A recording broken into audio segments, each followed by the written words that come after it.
मुख्यमंत्री भूपेंद्र पटेल ने आर्थिक विकास योजना का शुभारंभ करते हुए कहा कि सूरत गुजरात का विकास इंजन है। वर्ष 2047 तक विकसित भारत के निर्माण के दृष्टिकोण को साकार करने के लिए नीति आयोग के नेतृत्व में केंद्र सरकार की भारत में सबसे तेजी बढ़ते हुए महत्वपूर्ण शहरों और उनके आसपास के क्षेत्रों को विकास केंद्र के रूप में विकसित करने की एक विशिष्ट दृष्टि है, ताकि मेगा आर्थिक निर्माण किया जा सके। विकास केंद्र इसने सूरत और इसके आसपास के नवसारी, भरूच, डांग, तापी और वलसाड़ जिलों को ग्रोथ हब के रूप में विकसित करने की योजना बनाई है। इसके तहत मुख्यमंत्री भूपेंद्र पटेल ने आज सूरत सहित दक्षिण गुजरात के इन 6 जिलों को शामिल करते हुए सूरत आर्थिक क्षेत्र की आर्थिक विकास योजना का शुभारंभ करते हुए कहा कि गुजरात देश का विकास इंजन है, जबकि गुजरात का ग्रोथ इंजन सूरत है।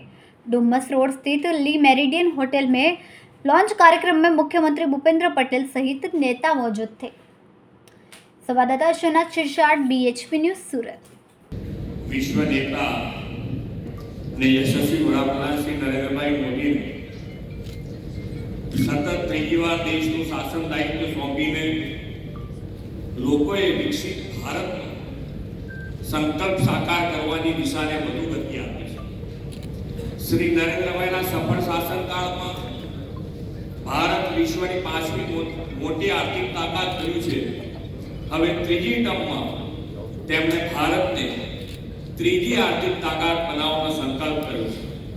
આ માટે દેશના રાજ્યોના વિવિધ ચોક્કસ વિસ્તારોમાં આર્થિક, સામાજિક, ઔદ્યોગિક એમ સર્વાંગી વિકાસને વેગ આપવા જી-હબ ગ્રોથ હબનો નવતર વિચાર તેમણે આપ્યો છે। નીતિ આયોગના સહયોગથી આવા ગ્રોથ હબ માટેના આયોજનબદ્ધ માસ્ટર પ્લાન તૈયાર કરવામાં આવે છે। આજે દક્ષિણ ગુજરાતના સુરત ઇકોનોમી રિજનના સર્વાંગી અને આધુનિક વિકાસના ભવિષ્યલક્ષી આયોજનનું સુદીર્ઘ રોડમેપ એવા માસ્ટર પ્લાન લોન્ચિંગનો આજનો અવસર છે। દક્ષિણ ગુજરાતના વિસ્તારો મુંબઈથી નજીક હોવાના કારણે આર્થિક ઔદ્યોગિક ગતિવિધિના પ્રવૃત્તિના કેન્દ્રો રહ્યા છે।